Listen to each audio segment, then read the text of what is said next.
আসসালামু আলাইকুম। আমি জহুরুল হক জয় আপনাদেরকে এই টিউটোরিয়ালে জানাবো প্রোগ্রামিং এসেনশিয়ালস তথা পাইথন যার সাবজেক্ট কোড 66631 এর সাজেশন সম্পর্কে। এই সাজেশনটি উপকারী হতে পারে ইলেকট্রিক্যাল, মেকানিক্যাল এবং ইলেকট্রনিক্স ডিপার্টমেন্টের জন্য এই 2021 সালের জন্য। আর এর পরের যে সেমিস্টারটি আসবে সেটা হচ্ছে কম্পিউটার ডিপার্টমেন্ট। সেখানেও এই প্রোগ্রামিং এসেনশিয়ালস পাইথন পড়ানো হয় এবং তাদেরও এই সাজেশনটি আশা করি কাজে লাগবে নেক্সট সেমিস্টারে। আপনারা জানেন যে এবার লকডাউনের কারণে পলিটেকনিক ইনস্টিটিউটগুলোতে প্রোগ্রামিং এসেনশিয়ালস পাইথনের যে ক্লাসটি হয় সেটি আসলে হয়নি অন্যান্য সাবজেক্টের মতোই। এ কারণে এই সাবজেক্ট নিয়ে শিক্ষার্থীদের মনে একটা ভয় রয়ে গেছে এবং সেই ভয়টি দূর করার আর ভয় থাকাটাও স্বাভাবিক, কারণ এই সাবজেক্টটাতেই সবচেয়ে বেশি স্টুডেন্টরা ফেল করে থাকে। কারণ এখানে এত বেশি কোশ্চেন আছে যে সবগুলো পড়ে মানুষের মাথায় মনে রাখা সম্ভব না। এটা পড়তে হবে এবং লিখতে হবে। এখানে অনেক বেশি প্রোগ্রামস আছে, বিভিন্ন ধরনের প্রোগ্রামিং টার্মস আছে। আচ্ছা, যাই হোক, আমি এই টিউটোরিয়ালটিতে এত বড় কোর্সটির আসলে প্রশ্ন ধরে ধরে লিখিয়ে দেওয়া সম্ভব না বিধায় মুখে বলবো এবং আমি প্রশ্নের সংখ্যা, নাম্বার এবং প্রশ্নের নামটিও বলবো। আপনারা সেটা দেখে দাগিয়ে নেবেন আপনার বইটা। এবং আমরা যদি পরের স্লাইডে যাই তাহলে আমি বলে দিচ্ছি, আমি যে বই থেকে সাজেশনটি দিচ্ছি সেটি এর পাবলিশার হচ্ছে হক পাবলিকেশনস। এটা সংস্করণ হচ্ছে 4th সংস্করণ এবং এটি পাবলিশড। দেখবেন যে বইয়ের প্রথম পৃষ্ঠাটা পরে একটা দুইটা পৃষ্ঠা উল্টালেই আপনি এই সংস্করণটি দেখতে পাবেন। এটার 4th সংস্করণ 19শে জানুয়ারি 2019 এবং এটাতে চ্যাপ্টার আছে টোটাল 1 থেকে 11টা এবং এখানে আমার পরিচয়, আমার সম্পর্কে বিস্তারিত। তো যাই হোক, আমরা এখন প্রথম অধ্যায় সেটিতে চলে যাচ্ছি। প্রথম অধ্যায়ের নাম হচ্ছে চ্যাপ্টার 1 প্রোগ্রামিং এর মৌলিক ধারণা। এটি যদি সংক্ষিপ্ত প্রশ্নতে আমরা যাই, অতি সংক্ষিপ্ত প্রশ্নোত্তর আর কি। প্রথমে আমরা অনুশীলনী 1-এ অতি সংক্ষিপ্ত প্রশ্নের প্রথমে আমরা 2 পড়ব। আমি সংখ্যা বলে যাব, এরপর আপনারা শুধু দাগিয়ে যাবেন। 2 প্রোগ্রামিং ল্যাঙ্গুয়েজ কাকে বলে, উদাহরণ সহ লেখো। অথবা প্রোগ্রামিং ল্যাঙ্গুয়েজ বলতে কি বোঝায়, প্রোগ্রামিং ল্যাঙ্গুয়েজ বলতে কি বোঝায়। এরপরে 4 নাম্বার অতি সংক্ষিপ্ত 4 মেশিন ল্যাঙ্গুয়েজ কাকে বলে। তারপরে 8 নাম্বার অ্যালগরিদম বলতে কি বোঝায়। 10 নাম্বার হচ্ছে কম্পিউটার প্রোগ্রামিং এ ফ্লোচার্টের কাজ কি। তারপরে আপনার 14 নাম্বার হচ্ছে কম্পাইলার বলতে কি বোঝায় এবং 21 নম্বর হচ্ছে বাগ ও ডিবাগিং বলতে কি বোঝায়। 26 হচ্ছে প্রোগ্রাম ডকুমেন্টেশন বলতে কি বোঝায়। এবার আমাদের অতি সংক্ষিপ্ত শেষ হয়ে গেল এই চ্যাপ্টার 1-এর। এবার সংক্ষিপ্ত প্রশ্নোত্তর। এটা শুধুমাত্র 6 কম্পাইলার ও ইন্টারপ্রেটারের মধ্যে পার্থক্য লেখো, এটা আমরা পড়ব। এরপরে অ্যালগরিদমের বৈশিষ্ট্যগুলো বা নিয়মগুলো কি কি, এটা শুধু পড়ব। এবং এখানে 3 নম্বর যে সংক্ষিপ্ত প্রশ্নটা আসবে সেটা হচ্ছে 11 নম্বর। 11 নম্বর হচ্ছে 3টি সংখ্যার মধ্যে বড় সংখ্যাটি নির্ণয় করার ফ্লোচার্ট অঙ্কন করো, বা 3টি বাস্তব সংখ্যার মধ্যে বড় সংখ্যাটি নির্ণয়ের ফ্লোচার্ট তৈরি করো। 3টি সংখ্যার মাঝে বৃহত্তম সংখ্যাটি নির্ণয়ের ফ্লোচার্ট তৈরি করো। যে কোনোভাবেই আসতে পারে, অর্থাৎ 3টি সংখ্যার মধ্যে বড় সংখ্যা নির্ণয়ের ফ্লো চার্ট, অ্যালগোরিদমও আসতে পারে এবং প্রোগ্রামও আসতে পারে। বাট এটা কিন্তু খুবই ইম্পর্টেন্ট। এই যে আমি বললাম 3টি সংখ্যার মধ্যে বড় সংখ্যা নির্ণয়ের ফ্লো চার্ট বা অ্যালগোরিদম এবং প্রোগ্রামস, অথবা 3টি সংখ্যার মধ্যে ছোট সংখ্যা নির্ণয়ের অ্যালগোরিদম, ফ্লো চার্ট এবং প্রোগ্রামস। এই যে টপিকটা বললাম, এই টপিক থেকে সাধারণত একটা প্রশ্ন আসেই। তো নেক্সট হচ্ছে কোন সংখ্যার ফ্যাক্টরিয়াল নির্ণয় করার জন্য ফ্লো চার্টটা আমরা পড়ব। এরপরে অ্যালগোরিদম ও ফ্লো চার্টের পার্থক্য লেখো, এটা হচ্ছে 14 নম্বর, সেটা আমরা পড়ব। আগেটা ছিল 12 নম্বর।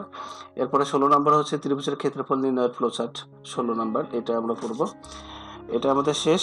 এখন আমরা চলে যাচ্ছি হচ্ছে রচনা ব্লকে। রচনা ব্লকে এসে আমরা 4 নম্বর দ্বিঘাত সমীকরণের মূল নির্ণয় এর অ্যালগোরিদম ও ফ্লোচার্ট লিখবো। এখানে প্রোগ্রামটাও কিন্তু আমরা পড়ে ফেলবো, যাই পরে আমি সেটা বলে দিব। বৃত্তের ক্ষেত্রফল নির্ণয়ের অ্যালগোরিদম ও ফ্লোচার্ট, সাথে প্রোগ্রামটা পড়বো। প্রোগ্রাম পরিকল্পনার ধাপসমূহের বর্ণনা, এটা আমরা পড়বো। এই 3টা ছিল রচনামূলক। সো চ্যাপ্টার 1 শেষ। এবার আমরা চ্যাপ্টার 2-তে যাচ্ছি। চ্যাপ্টার 2 এর নাম হচ্ছে পাইথন প্রোগ্রামিং এর মৌলিক ধারণা। এটার যদি আমরা অতি সংক্ষিপ্ততে যাই, অতি সংক্ষিপ্ততে গিয়ে আমরা 1 নম্বর পড়বো হচ্ছে টোকেন কি। এটা হচ্ছে 2 নম্বর। টোকেন কি, তারপরে 3 নম্বর ভেরিয়েবল কি, 4 নম্বর প্রোগ্রাম এর ভেরিয়েবলের প্রয়োজনীয়তা কি, তারপরে হচ্ছে 8 নম্বরে এসে পাইথনের ডাটা টাইপ কত প্রকার ও কি কি, 9 নম্বর হচ্ছে টাপল ও লিস্টের মধ্যে পার্থক্য কি, 10 হচ্ছে স্ট্রিং কি। এই কটা পড়লেই আমাদের এই অধ্যায়ের অতি সংক্ষিপ্ত শেষ। এবার আমরা সংক্ষিপ্ত অর্থাৎ চ্যাপ্টার 2 পাইথন ভেরিয়েবল ও ডাটা টাইপ যেটার নাম, সেই অধ্যায়ের আমরা সংক্ষিপ্ত প্রশ্নোত্তরের সাজেশন এবার শুরু করছি। 1 নম্বর বিভিন্ন প্রকার টোকেন ও তাদের ব্যবহার লিখব। 1 নম্বর চলে গেল। পাইথনে ভেরিয়েবলের নামকরণের নিয়মাবলী উল্লেখ করো। অর্থাৎ এই পাইথনের ভেরিয়েবলের যে নামকরণের নিয়মাবলী, এটা খুবই ইম্পর্টেন্ট, এটা পড়তেই হবে। পাইথনের ভেরিয়েবলের নামকরণের নিয়মাবলী এবং পাইথনে আইডেন্টিফায়ারের নামকরণের নিয়মাবলী, এই দুটো থেকে সাধারণত পরীক্ষা একটা আসেই। তারপরে অর্থাৎ আমরা 4 নম্বর বললাম, 67 পেজের 4 নম্বর আমরা বললাম। নেক্সট হচ্ছে এখানে আমরা ছোট্ট একটা অতি সংক্ষিপ্ত প্রশ্ন আছে, ফারেনহাইট তাপমাত্রাকে সেন্টিগ্রেডে রূপান্তরের একটা ছোট্ট প্রোগ্রাম, এটা দেখে রাখতে পারেন, খুব একটা ইম্পর্টেন্ট না, বাট দেখে রাখলে চলবে। এবার আমরা এটার মাধ্যমে আমাদের চ্যাপ্টার 3 শেষ হয়ে গেল। এবার আমরা চ্যাপ্টার 4-এ চলে যাচ্ছি, যার নাম হচ্ছে স্ট্রিং। তো স্ট্রিং অধ্যায়ের অতি সংক্ষিপ্ত আমরা কি কি পড়বো সেটা বলছি এবার। অতি সংক্ষিপ্ত আমরা 4 নাম্বার পড়বো, পাইথনে এসকেপ ক্যারেক্টার কেন ব্যবহার করা হয়। তারপরে 5 নাম্বার পড়বো যে কোনো 3টি এসকেপ ক্যারেক্টারের ব্যবহার উল্লেখ করো। তারপরে হচ্ছে পাইথন স্ট্রিং অপারেশনে কয় ধরনের ও কি কি অপারেটর ব্যবহার করা হয়, যার নম্বর হচ্ছে 7, এটি আমরা পড়ব। তারপরে স্ট্রিং স্লাইসিং বলতে কি বোঝায়, এটা আমরা পড়ব। আর এখানে আরেকটা জিনিস উল্লেখ নাই যে স্ট্রিং কি জিনিস, সেটা কিন্তু উল্লেখ নেই, এটা পড়ে নেবেন। যে আপনারা জানেন সিঙ্গেল কোটেশন বা ডাবল কোটেশন বা ট্রিপল কোটেশনের মধ্যে যা কিছু লেখা হয় তা হলো স্ট্রিং। সো স্ট্রিং কি যদি পরীক্ষা আসে সেটাও আপনার লিখতে হবে। এরপরে ট্রিপল কোটস কেন ব্যবহার করা হয়, যার নাম্বার হচ্ছে 23। এগুলো সবই কিন্তু অতি সংক্ষিপ্ত বলছি। ট্রিপল কোটস কিভাবে বোঝানো হয় সেটাও আপনি 24 নম্বরে পড়ে রাখতে পারেন। এবং এবার আমরা সংক্ষিপ্ত প্রশ্ন উত্তরে চলে আসলাম স্ট্রিং অধ্যায়েরই। সংক্ষিপ্ত প্রশ্নের মধ্যে প্রথমে আমরা যেটা পড়বো সেটা হলো 4, পাইথনের স্ট্রিং অপারেশনে ব্যবহৃত বিশেষ অপারেটর সমূহ কি কি। 5 হচ্ছে উদাহরণসহ মেম্বারশিপ অপারেটর সমূহের ব্যবহার দেখাও। তারপরে আমরা একবারে এখানে 9 পড়বো, স্ট্রিং ইন্ডেক্সিং ব্যাখ্যা করো। রচনামূলক পড়বো, স্ট্রিং ডিক্লারেশন পদ্ধতি বর্ণনা করো। স্ট্রিং ডিক্লারেশন পদ্ধতি ব্যাখ্যা করো, এটা হচ্ছে শুধুমাত্র একটাই রচনামূলক, এখান থেকে আমরা পড়বো। তো আমাদের 4 অধ্যায় শেষ হয়ে গেল। এবার আমরা অধ্যায় 5-এ চলে যাচ্ছি। এটার টাইটেল হচ্ছে পাইথন অপারেটরস। পাইথন অপারেটরসের অতি সংক্ষিপ্ত প্রশ্ন উত্তরে চলে যাচ্ছি। এখানে পৃষ্ঠা নাম্বার হচ্ছে 109, অনুশীলনী 5। এর অতি সংক্ষিপ্ত 1 নম্বর হচ্ছে উদাহরণসহ অপারেটর ও অপারেন্ট এর সংজ্ঞা লেখো। অপারেটর ও অপারেন্ট বলতে কি বোঝায়, এভাবেও আসতে পারে। অপারেটর ও অপারেন্ট বলতে কি বোঝায়, এভাবেও আসতে পারে। তো এটা আপনারা পড়বেন। তারপরে 3 নাম্বার অ্যাসাইনমেন্ট অপারেটর কাকে বলে। 4 নাম্বার অ্যাসাইনমেন্ট অপারেটর কেন ব্যবহার করা হয়। 5 বাইনারি অপারেটর বলতে কি বোঝায়, রিলেশনাল অপারেটর বলতে কি বোঝায়। 6 এই অর্থাৎ 3 থেকে 6 পর্যন্ত আমরা প্রত্যেকটি পড়বো। এরপরে আছে 7 লজিক্যাল অপারেটর বলতে কি বোঝায়, লজিক্যাল অপারেটরের ব্যবহার লেখো। এবং 8 হচ্ছে বিটওয়াইজ অপারেটর বলতে কি বোঝায়। এই পর্যন্ত আমরা একসাথে পড়বো। আরেকটা হচ্ছে একবারে হচ্ছে 15 নম্বরে চলে যাব। 15 নম্বরে গিয়ে আমরা এই যে 22 মডুলাস 7 হাই, তারপরে -22 মডুলাস 7 এবং -22 মডুলাস 5 এর মান কত এবং কেন, এটা একটু পড়ে রাখতে পারেন, কারণ এটা হুবহু এভাবেও আসতে পারে, আবার একটু বানিয়েও আসতে পারে, বা এই রিলেটেড কোনো না কোনো প্রশ্ন আসে সাধারণত দেখা যায়। কাজে এটা পড়লে আপনার সেই সম্পর্কে একটা ধারণা চলে আসবে। এরপরে আমাদের মোস্ট ইম্পর্টেন্ট অতি সংক্ষিপ্ত যেটা, অপারেটর প্রিসিডেন্স বলতে কি বোঝায়। এটা সাধারণত পরীক্ষাতে আসেই। হ্যাঁ, প্রেসিডেন্স বলতে কি বোঝায়, অপারেটর প্রেসিডেন্স বলতে কি বোঝায়, যে কোনোভাবে এটা নাম আসতে পারে, বাট এটা কিন্তু সিরিয়াসলি পড়তে হবে। এরপরে রিলেশনাল অপারেটর গুলোর নাম লেখো। এখানে আমি একটু যোগ করে দিচ্ছি, রিলেশনাল অপারেটরগুলোর নাম লেখো, পাশাপাশি রিলেশনাল অপারেটর কাকে বলে বা কি সেটিও আপনারা এখান থেকে পড়ে নেবেন। তারপরে 21 নাম্বার বিটওয়াইজ অপারেটরগুলোর নাম লেখো, এটা আমরা পড়বো, এটা শেষ। তারপরে 113-তে আছে দেখেন পাইথনের ভাষায় লেখো x = এক্স বাই ইত্যাদি ইত্যাদি এরকম একটা ইয়ে দেওয়া আছে, ইকুয়েশন দেওয়া আছে, সেটাকে আপনি পাইথনের ভাষায় কিভাবে লিখতে হয় ছোট্ট এক লাইনের একটা জিনিস, সেটা একটু দেখে রাখতে পারেন। তারপরে 29 নম্বর হচ্ছে মেম্বারশিপ অপারেটর কি এবং কেন ব্যবহার করা হয়, এটাও আমরা সিরিয়াসলি পড়ব। তো এই দিয়ে হচ্ছে আমাদের অতি সংক্ষিপ্ত শেষ হয়ে গেল অধ্যায় 5-এ পাইথন অপারেটরস এই অধ্যায়ে। এবার আমরা সংক্ষিপ্ত পড়ছি, এখান থেকে একটা সংক্ষিপ্ত পড়বো, সেটা হলো রিলেশনাল বা তুলনামূলক অপারেটর সমূহের বর্ণনা। এটা সো ইম্পর্টেন্ট এবং এই প্রশ্নটা এইভাবেও ঘুরিয়ে আসতে পারে, পাইথন প্রোগ্রামে বিভিন্ন প্রকার কম্পারিজন অপারেটরগুলোর সিম্বল সহ নাম লেখো বা বর্ণনা করো।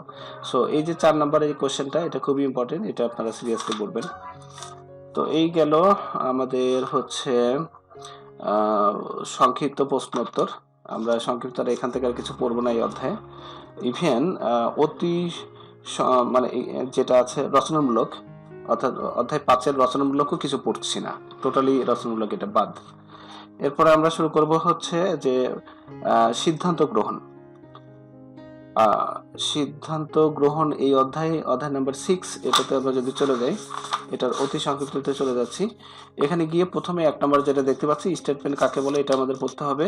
2 নম্বর কন্ডিশনাল ও আনকন্ডিশনাল ব্রাঞ্চিং স্টেটমেন্টের উদাহরণ দাও, এটা আমরা পড়ব, বা কন্ডিশনাল ও আনকন্ডিশনাল ব্রাঞ্চিং এর একটি করে উদাহরণ দাও। আবার এভাবে আসতে পারে যে ব্রাঞ্চিং কি, সেটাও আপনারা পড়ে নেবেন, প্রোগ্রাম ভিতর থেকে পড়ে নেবেন আর কি। 4 নম্বর হচ্ছে প্রোগ্রাম ফ্লো কন্ট্রোল কাকে বলে, অথবা কন্ট্রোল ফ্লো স্টেটমেন্ট বলতে কি বোঝায় বা কাকে বলে, এটা আমরা পড়বেন, এটা হলো 4।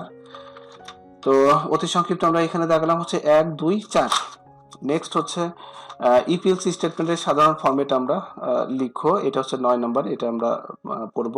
10 নম্বর আছে ইপিএলসি স্টেটমেন্টের ফ্লো চার্ট অঙ্কন করো, এটা আমরা পড়ব। 11 নম্বর হচ্ছে নেস্টেড ইপিএলসি এর স্টেটমেন্টটি লেখো, এটা আমাদের পড়তে হবে। প্রোগ্রাম ইন্ডেন্টেশন কি এবং প্রোগ্রাম ইন্ডেন্টেশন কেন ব্যবহার করা হয়, প্রোগ্রাম ইন্ডেন্টেশনের এরর কখন প্রদর্শিত হয়, অর্থাৎ 13, 14 খুবই ইম্পর্টেন্ট, এটা আমরা পড়ব। তারপরে ইলিফ স্টেটমেন্ট কেন ব্যবহার করা হয় 15, এই কেন অর্থাৎ 13, 14, 15 আমরা পড়বো। নেক্সট হলো 16, এটা খুবই ইম্পর্টেন্ট, খুবই ইম্পর্টেন্ট, ভেরি ভেরি ইম্পর্টেন্ট। ইলিফ স্টেটমেন্টের সিনট্যাক্স লেখো, এটাও সিরিয়াসলি পড়তে হবে আমাদের। 20 নাম্বারটা মোটামুটি ইম্পর্টেন্ট, নেস্টেড ইলিফ স্টেটমেন্টের সিনট্যাক্স লেখো, অনেকটা কাছাকাছি, একটু বুঝে পড়লেই বুঝতে পারবেন। তারপরে 135 নাম্বার পেজে সংক্ষিপ্ত প্রশ্নোত্তর আমরা চলে যাচ্ছি। এখানে 1 নম্বর যেটা আছে ব্রাঞ্চিং ও লুপিং বলতে কি বোঝায়, খুবই ইম্পর্টেন্ট। তারপরে 2 নম্বর সংক্ষিপ্ত কন্ডিশনাল ও আনকন্ডিশনাল প্রোগ্রাম ফ্লো বলতে কি বোঝায়, এটা আমরা পড়বো। 3 নম্বর হচ্ছে ওই যে নেস্টেড ইপিএলসি স্টেটমেন্ট, যেটা গঠন ও ফ্লো চার্ট একটু আগে আমরা পড়ে আসছি, সেটাও এখানে দেওয়া আছে, এটা আমরা পড়বো। 4 নম্বর ইলিফের গঠন ও ফ্লো চার্ট লেখো, একই জিনিস আগেও পড়েছেন অতি সংক্ষিপ্ত থেকে, এখানে সংক্ষিপ্ততেও আপনার পড়ে নিতে হবে। এবং 5 নম্বর হচ্ছে ইপিএলসি এর গঠন ও ফ্লো চার্ট অঙ্কন করো। এই ছিল এখানকার মানে সংক্ষিপ্ত প্রশ্নোত্তর, আর কিছু পড়বো না আমরা এখান থেকে।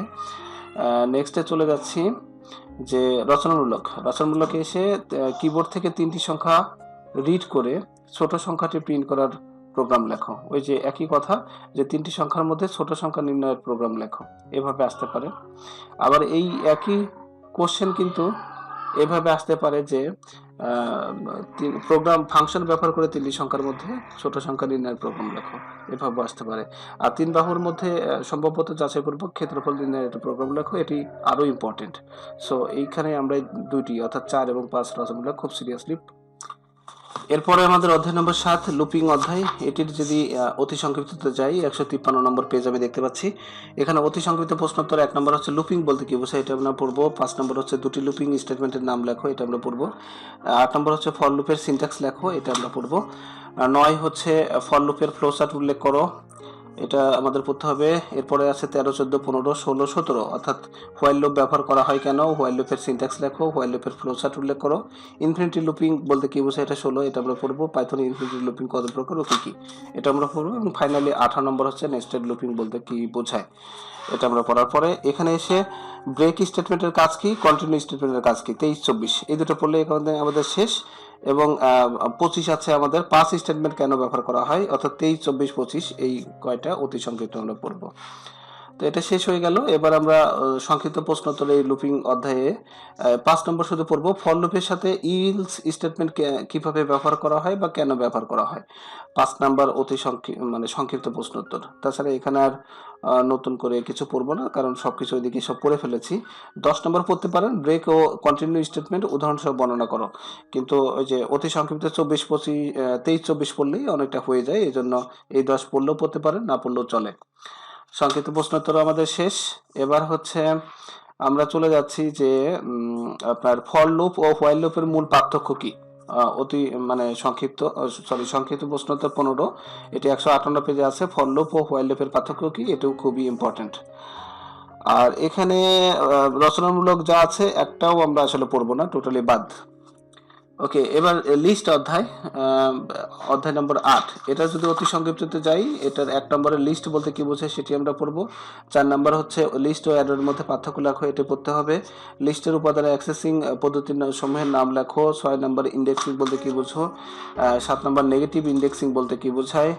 8 স্লাইসিং বলতে কি বোঝায়, খুবই ইম্পর্টেন্ট। লিস্টের উপাদান আপডেটিং বলতে কি বোঝায়, 9। এবং 13 নম্বর হচ্ছে পাইথনের লিস্ট অপারেশন কত প্রকার ও কি কি, এটি আমাদের পড়তে হবে। আর এই পাতায় আর তেমন কিছু নাই। ওকে, এবার আমরা চলে যাচ্ছি সংক্ষিপ্ত প্রশ্নোত্তর লিস্ট অধ্যায়ে।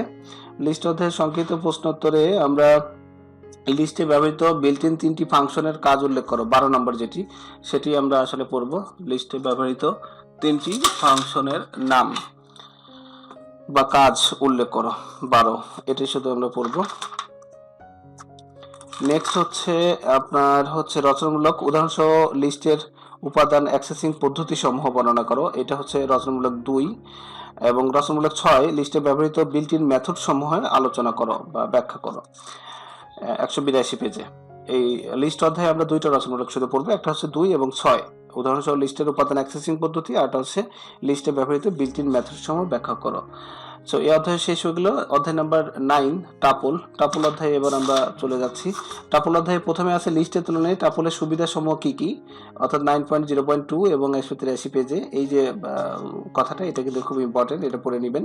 লিস্টের তুলনায় টাপলের সুবিধা সমূহ কি কি।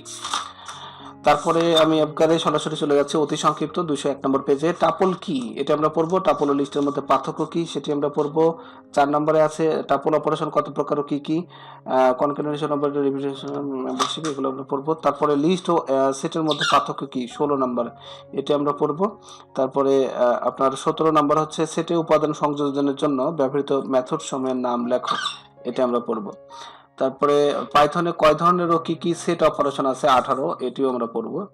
এই চলে গেল। নেক্সট আমরা চলে যাচ্ছি 204 নম্বর পেজে, অতি সংক্ষিপ্ত 29 নম্বর, ডিকশনারি বলতে কি বোঝায়।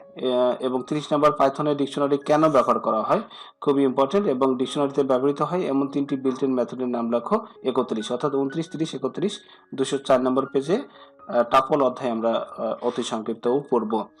এবার সংক্ষিপ্ত প্রশ্নোত্তরে চলে যাচ্ছি। সংক্ষিপ্ত 1 নম্বর হচ্ছে লিস্টের তুলনায় টাপলের সুবিধা সমূহ কি কি, যেটি বলছিলাম, এটা খুবই ইম্পর্টেন্ট, সো ইম্পর্টেন্ট, এটা আমরা পড়বো।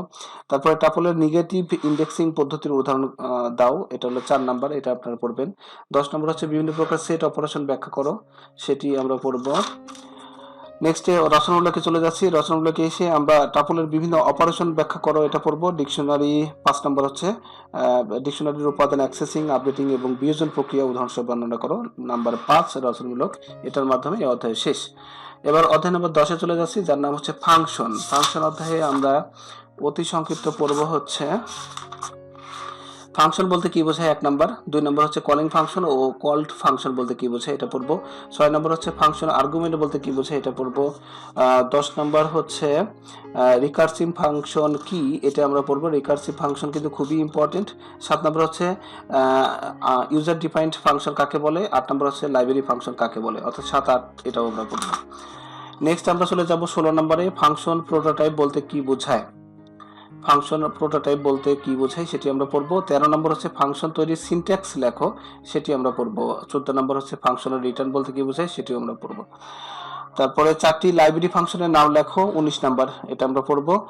22 নম্বর হচ্ছে ফাংশন ওভারলোডিং বলতে কি বোঝায়, এটা পড়বো। 23 নম্বর হচ্ছে ফাংশন আর্গুমেন্ট বলতে কি বোঝায়, সেটা পড়বো। তারপরে হচ্ছে কিওয়ার্ড আর্গুমেন্ট বলতে কি বোঝায়, 24 নাম্বার, এটা আমরা পড়বো। এবং 31 নম্বর লোকাল ভেরিয়েবল এবং ভেরিয়েবল গ্লোবাল ভেরিয়েবল বলতে কি বোঝায়, এই 31 নম্বর অতি সংক্ষিপ্ত, এটা আমরা পড়বো, খুবই ইম্পর্টেন্ট। আচ্ছা, এরপরে সংক্ষিপ্ত প্রশ্নোত্তর, ফাংশন ব্যবহারের সুবিধা সমূহ লেখো, এটাও সোসো ইম্পর্টেন্ট সংক্ষিপ্ত প্রশ্নোত্তরে, 1 নম্বর চলে গেল। এরপরে আমরা এখান থেকে চলে যাব হচ্ছে 7 নম্বর, পাস বাই রেফারেন্স এবং পাস বাই ভ্যালু বর্ণনা করো, এটা আমরা পড়বো। আর এখানে সবচেয়ে বেশি ইম্পর্টেন্ট হচ্ছে লোকাল ভেরিয়েবল এবং গ্লোবাল ভেরিয়েবলের মধ্যে পার্থক্য লেখো, 12 নম্বর সংক্ষিপ্ত, এটা খুবই পড়তে হবে 100%, মানে খুবই ইম্পর্টেন্ট এটা। তারপরে হচ্ছে রচনাগুলোকে চলে যাচ্ছি, রচনাগুলোকে এসে ফাংশন ব্যবহার করে ত্রিভুজের ক্ষেত্রফল নির্ণয়ের প্রোগ্রাম লেখো, এটা কিন্তু ওই যে আগে যে মানে প্রোগ্রামটা আপনারা পড়েছেন যে মানে ত্রিভুজের ক্ষেত্রফল নির্ণয়ের প্রোগ্রাম লেখো, সেই প্রোগ্রামটাই হবে, জাস্ট একটা ফাংশনের আন্ডারে হবে। প্রথমে একটা ফাংশন ডিফাইন করে নিতে হবে, পরবর্তীতে সেই ফাংশনকে কল করলেই হয়ে যাবে। তো দেখে নিতে পারেন, এটা খুবই ইজি আছে, আগের পড়ার মতোই সেম জিনিস পাবেন।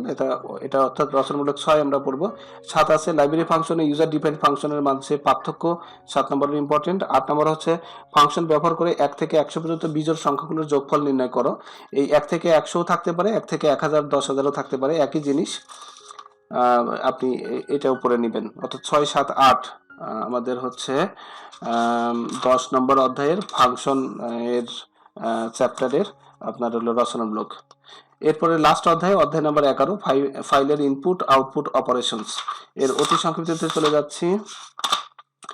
অতি সংক্ষিপ্ত 1 নম্বরে ফাইল অপারেশন বলতে কি বোঝায়, এটা আমরা সিরিয়াসলি পড়বো কারণ খুবই ইম্পর্টেন্ট। 3 নম্বর হচ্ছে প্রিন্ট ফাংশনের ব্যবহার লেখো, সেটি আমরা পড়বো। তারপরে এখানে 11 ইনপুট ফাংশনের কাজ কি, 11 নম্বর পড়বো। 12 নম্বর হচ্ছে ইনপুট ফাংশনের সিনট্যাক্স লেখো, এটা আমরা পড়বো।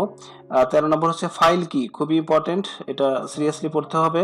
ফাইল কত প্রকার ও কি কি, 14 নম্বর পড়বো। ফাইল অপারেশন বলতে কি বোঝায়, এটাও সো ইম্পর্টেন্ট, ফাইল অপারেশনটা আমরা পড়ে নিব। ওপেন ফাংশনের কাজ কি, 16 নম্বরটা শুধু একটু পড়ে নেব। আর ক্লোজ ফাংশনের কাজ কি, 18, 16 এবং 18 পড়লে আমাদের শেষ।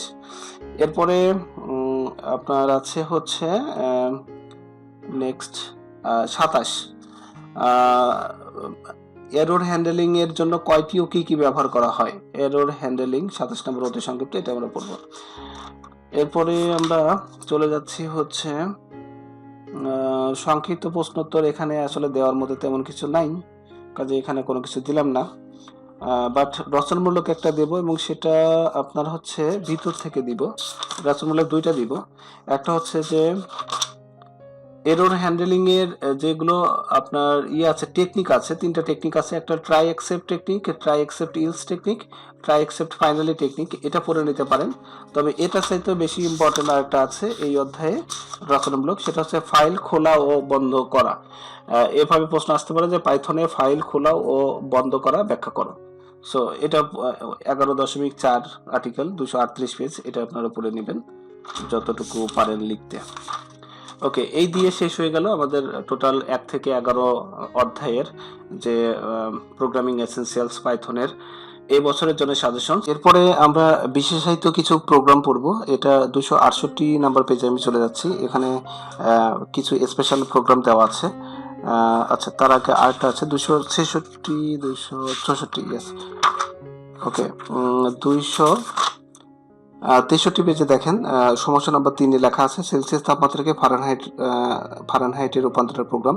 এটা জাস্ট নর্মালি একটু দেখে রাখতে পারি, খুব একটা ইম্পর্টেন্ট না। সমস্যা নাম্বার 4 ফারেনহাইট তাপমাত্রাকে সেলসিয়াসে রূপান্তরের প্রোগ্রাম, এটাও নর্মাল প্রোগ্রাম, খুব একটা ইম্পর্টেন্ট না, বাট সময় থাকলে পড়তে পারেন। 7 নম্বরটা খুবই ইম্পর্টেন্ট, বৃত্তের ক্ষেত্রফল নির্ণয়ের প্রোগ্রাম, এখানে এটাই শেষ। এরপরে 266 নাম্বার পেজে আছে সমস্যা নাম্বার 3, দুটি সংখ্যার মধ্যে ক্ষুদ্রতম সংখ্যাটি নির্ণয়ের প্রোগ্রাম, এটাও সো ইম্পর্টেন্ট। তারপরে আমরা চলে যাব হচ্ছে 268 নম্বর পেজ, 3টি সংখ্যার মধ্যে বৃহত্তম সংখ্যাটি নির্ণয়ের প্রোগ্রাম, এটাও সো ইম্পর্টেন্ট, মানে খুবই ইম্পর্টেন্ট আর কি। সমস্যা নাম্বার 3, দ্বিঘাত সমীকরণের মূলসমূহ নির্ণয়ের প্রোগ্রাম, এটাও খুবই ইম্পর্টেন্ট। 4 নম্বর হলো শর্ত সাপেক্ষে বিষমবাহু ত্রিভুজের ক্ষেত্রফল নির্ণয়ের প্রোগ্রাম, এটাও খুবই ইম্পর্টেন্ট। 5 নম্বর কোনো ইংরেজি সালের মান ইনপুট নিয়ে সেটা লিপ ইয়ার কিনা তা নির্ণয়ের প্রোগ্রাম, এটা ইম্পর্টেন্ট। 6 নম্বর হচ্ছে কোনো একটি সংখ্যা মৌলিক কিনা তা নির্ণয়ের প্রোগ্রাম, এটা সো ইম্পর্টেন্ট। এছাড়া কোনো সংখ্যার ফ্যাক্টোরিয়াল মান নির্ণয়ের প্রোগ্রাম যেটি বের করা, এটাও খুবই ইম্পর্টেন্ট। আরেকটা জিনিস আপনাদের বলে রাখি, এটা বইয়ের মধ্যে আছে, কোনো একটি সংখ্যা মৌলিক কিনা এটা তো পড়বেনই, পাশাপাশি 1 থেকে 1000 পর্যন্ত সংখ্যাগুলোর মধ্যে কতগুলো মৌলিক সংখ্যা তা নির্ণয় করার একটা প্রোগ্রাম আছে, এটা বইয়ের মধ্যে খুঁজে পাবেন, সেটি পড়ার চেষ্টা করবেন। তো এই ছিল প্রোগ্রামগুলো। আর আরেকটু আমরা যদি যাই, আরেকটা জিনিস আছে দেখেন, এই যে যেটা বলছিলাম যে মৌলিক সংখ্যাগুলো বের করার প্রোগ্রাম 274 নম্বর পেজে আছে, দেখেন 1 থেকে 10 পর্যন্ত সংখ্যাগুলোর মধ্যকার মৌলিক সংখ্যাগুলো প্রদর্শনের প্রোগ্রাম। এখানে 1 থেকে 100 পর্যন্ত থাকতে পারে 10-এর পরিবর্তে, 1 থেকে 1000 পর্যন্ত থাকতে পারে একই জিনিস, যেখানে 10 ইনপুট হবে সেখানে 100 মানে বা 1000 বসবে আর কি। তো এটা আপনারা পড়বেন। এরপরে আমরা আরো কিছু স্পেশাল প্রোগ্রামে চলে যাব। 282 নাম্বার পেজ, আগে যে প্রোগ্রামগুলো পড়লাম, অর্থাৎ ফাংশন ব্যবহার করে ত্রিভুজের ক্ষেত্রফল নির্ণয়ের প্রোগ্রাম, সেটি এবার ফাংশন ব্যবহার করে পরীক্ষা আসতে পারে। অর্থাৎ সেম প্রোগ্রামটাই জাস্ট মাথার উপরে ডেফ ট্রায়াঙ্গেল বলে একটা ফাংশন ডিক্লেয়ার করা হয়েছে এবং পরবর্তীতে ট্রায়াঙ্গেল ফাংশনটাকে কল করা হয়েছে। সেমই কথা, কোনো সংখ্যা মৌলিক কিনা তা নির্ণয়ের প্রোগ্রাম ফাংশন ব্যবহার করে, এটাও আপনারা পড়বেন। অর্থাৎ 1-2 সমস্যা 1-2 একই জিনিস গেল। ওকে, এই কয়টা যে প্রোগ্রাম, স্পেশাল প্রোগ্রাম বললাম, এই কয়টা প্রোগ্রাম পড়লেই আশা করি আপনাদের প্রোগ্রাম রিলেটেড যে কোশ্চেনগুলো হবে প্রায় সবগুলোই কমন পাবেন। এবং এই সাজেশ যেগুলো আমি দাগিয়ে দিলাম, এগুলো আশা করি যদি আপনারা পড়েন তাহলে আশা করি 100% কমন হবে। এবার আপনাদের 60 মার্কের প্রশ্নের মধ্যে 30 মার্কের অ্যান্সার করতে হবে, সময় থাকবে আপনার 2 ঘন্টা। এবং এখানে 5 মার্কের যদি ব্যাপারটা বলি, তো 30-এর মধ্যে আপনাকে 12 পাইতে হবে, 12 পাইলে পাস। আর কেউ যদি এ প্লাস পেতে চায় তাহলে তাকে মিনিমাম 24 পেতে হবে, আর 30-এর মধ্যে 30 পেলে তো কোনো কথাই নেই। তো আশা করি আপনারা যেগুলো দাগিয়ে দিলাম এগুলো পড়লেই আপনাদের 60-এর মধ্যে যে 30-এর অ্যান্সার করা সেটি ফুলফিল হবে এবং আপনারা ভালো রেজাল্ট করবেন। এরপরও যদি আপনাদের কোনো কমেন্টস থাকে কমেন্ট সেকশনে জানাতে পারেন এবং আমার জন্য দোয়া করবেন যেন আল্লাহ আমাকে সুস্থ রাখে। থ্যাংক ইউ, আল্লাহ হাফেজ।